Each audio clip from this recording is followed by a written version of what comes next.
So ఈ మధ్య doctor దగ్గరికి యువకులు గానీ, యువతులు గానీ రాగానే కొద్దిగా నాకు నీరసంగా అనిపిస్తుంది అనగానే వాళ్ళు B12, D చూసుకోమంటే 100% మందికి డెఫిషియన్సీ ఉంటుంది. యాక్చువల్‌గా B12 అంటే అసలు యాక్చువల్‌గా మన కాలేయం అంటే మన లివర్‌లో ఏడాదికి సరిపోను B12 అనేది స్టోర్ అవుతుంది. సో అది అయిపోను మళ్ళీ తిరిగి మనకు లోపానికి కారణం అవుతుందంట. ఇంత లెవెల్‌లో B12 లోపానికి గల కారణం ఏంటి? అసలు మనం B12 యొక్క సోర్స్‌ను మనం ఎక్కువ తినట్లేదా? సో ఏం జరుగుతుంది అసలు యాక్చువల్‌గా? B12 is one vitamin. ఇది ఎక్కువ నాన్ వెజిటేరియన్ ఫుడ్లో ఉంటుందండి. ఓకే. సో నేనేంటంటే వెజిటేరియన్స్కి there are very few food sources. But ఆ ఫుడ్ సోర్సెస్లో కూడా like I was telling you before, ఇప్పుడు సాయిల్ కంటెంట్ వల్ల దాంట్లో కూడా it has become very minimal. And second thing is absorption. Okay, మీరు ఆ ఫుడ్ తింటున్నారు, బాడీ లోపల వచ్చిన తర్వాత గట్ హెల్త్ ఎలా ఉంది, అది సరిగ్గా అబ్జార్బ్ అవుతుందా లేదా ఇంటెస్టైన్లో, that is also equally important. ఇప్పుడు లివర్ ఇప్పుడే మీరు అన్నారు లివర్లో అది స్టోరేజ్ అదంతా ఉంటుంది. But what if we have a fatty liver where in lot of the storage is taken up by the fat. So అప్పుడు కూడా we have to be careful about the kind of absorption of the nutrients that are happy. One more reason could be ఎక్కువ processed food తింటున్నారని. కొన్ని ఫుడ్స్లో B12 is 45, B12D ఇప్పుడు 45 చేస్తున్నారు. But non fortified processed ఫుడ్లో there is hardly any micronutrients that we can count in them అండి.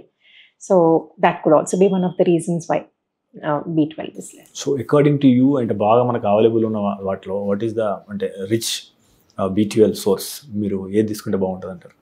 Non vegetarian సోర్సెస్లో definitely ఉంటుంది, like the liver ఆర్గన్లో. But other then that wheat germ అంటామండి దాన్ని. So that has a high level of vitamin B12. So ఎక్కువ what we suggest ఇప్పుడు తక్కువ ఉన్న వాళ్ళకి ఈ వీట్ జర్మ్ అది సెపరేట్గా దొరుకుతుంది. దాన్ని లైట్గా పౌడర్ చేసుకుని సూప్స్లో యాడ్ చేసుకోవచ్చు, లేదా రోటీ కలుపుతున్నప్పుడు ఆ పిండిలో కలుపుకోవచ్చు అలా. So these are very few sources of B12 that we have. Okay. And చిన్న చిన్న మాత్రాలు గ్రీన్ లీఫీ వెజిటబుల్స్లో కానీ అవన్నీ ఉంటాయి, కానీ మంచిగా అబ్జర్వ్ అవుతేనే we are able to benefit from it. So ఇప్పుడు ఈ మధ్య మనకు యాక్చువల్గా ఈ కరోనా అయిపోయిన తర్వాత అందరూ అంటే డయాగ్నోస్టిక్ టెస్ట్లు ఎక్కువ చేసుకొని ఎట్లా ఉందా B12 ఎట్లా ఉంది, D ఎట్లా ఉంది, HbA1c ఎట్లా ఉంది అని చాలామంది రకరకాల టెస్ట్లు చేయించుకుంటున్నారు. ఆరోగ్యం మీద అవగాహన పెరిగింది. సో దీంతో మనకు సప్లిమెంట్స్ పెరుగుతున్నాయి యాక్చువల్గా. సో ఈ సప్లిమెంట్స్ అనేది అంటే ఈజ్ దట్ రియల్లీ వర్క్స్ అనేది ఒకటి, అంటే ఖచ్చితంగా అవి 100% పనిచేస్తాయా, లేదా సహజసిద్ధంగా మనం వాటి యొక్క పోషకాలను తిరిగి శరీరంలో తీసుకురావడం బెస్టా? So what is your opinion? లేదండి, I think both have to go hand in hand. Okay. ఫుడ్లో కూడా దాని సోర్సెస్ చూసుకుని, రిచ్ సోర్సెస్ చూసుకుని we have to include them. Okay. And side by side depending on the deficiency. ఇప్పుడు చాలా low ఉంది అని అంటే definitely you will need supplementation to bring it up initially.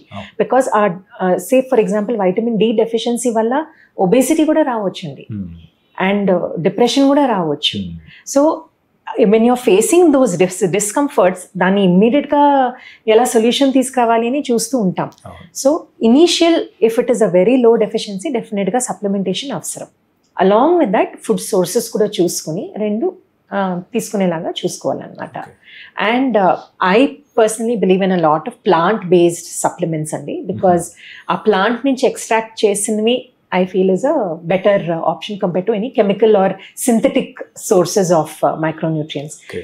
Synthetic sources body ki absorb cheyadaniki kuda chaala kashtam andi, but plant based sources they are much more easily absorbable for us. Okay. మీరు తీసుకునే అదే మందులు, అదే నాణ్యమైన మందులు, కానీ సగం ధరకే. అవును, మెడ్ ప్లస్ బ్రాండ్స్ పై 50 to 80% తగ్గింపు.